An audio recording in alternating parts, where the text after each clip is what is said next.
Ricardo Baretzky, expert on terrorism and global threats. Hi there, Ricardo. Thanks for being with us. I'm coming to you just a second. Before I do, just want to update our viewers on the news line just coming through about this to update the latest is now, according to a security source there, that Burkina Faso security forces have, they say, completed officially now their operations against the jihadists. So maybe that also includes the other hotel we're talking about across the road from the main scene of the attack today. Ricardo, thanks for staying with us. Now, this attack, then, let's just look at what's happened over the last 48 hours. This was in Burkina Faso Friday evening. Earlier that day, terrorists struck in Somalia. As I mentioned just now, 2 months ago, Mali was targeted. Is Africa, do you worry, being consumed by maybe a wave of terrorism that's engulfing it over from the Middle East, the same kind of thing?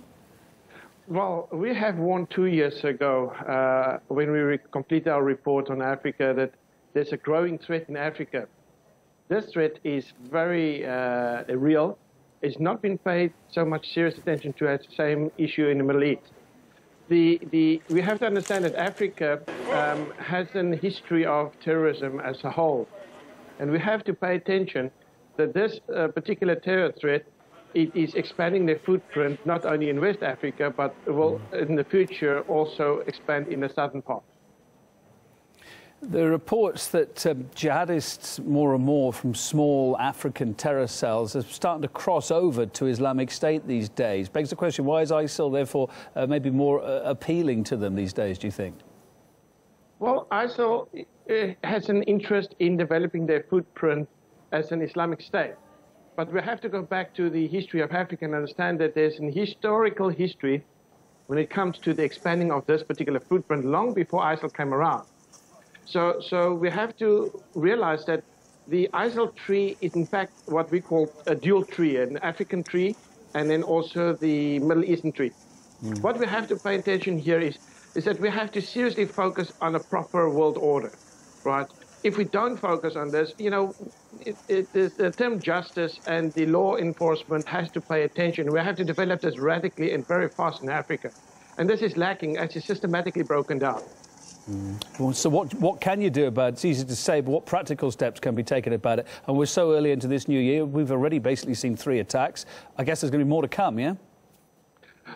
Absolutely. We predicted this is, we have said this last year, and we will repeat this. From Ecips' point of view, our analytical research indicates that this is only the beginning. What we have to do is to keep accountable the leaders who is involved. These leaders, the African leaders, have to realize the fact that they sit in the African Union doesn't excuse him from responsibility. They have a responsibility towards not only Europe, but also the rest of the world and the international community. Why particularly are foreigners on the hit list here in these hotels? Well, as we know, in the last 2 years, there's been a tremendous increase on targeting foreigners from Europe, in particular after the Charlie Hebdo attack. Now, season time is peak time. Africa is a cheap destination, it's easy to go, but the risks are very, very high and real. For tourists, we strongly advise there's better destinations at this point in time, but pay attention that the target on tourists is a methodical plan. So it's a strategic planning process that ISIL is continuing.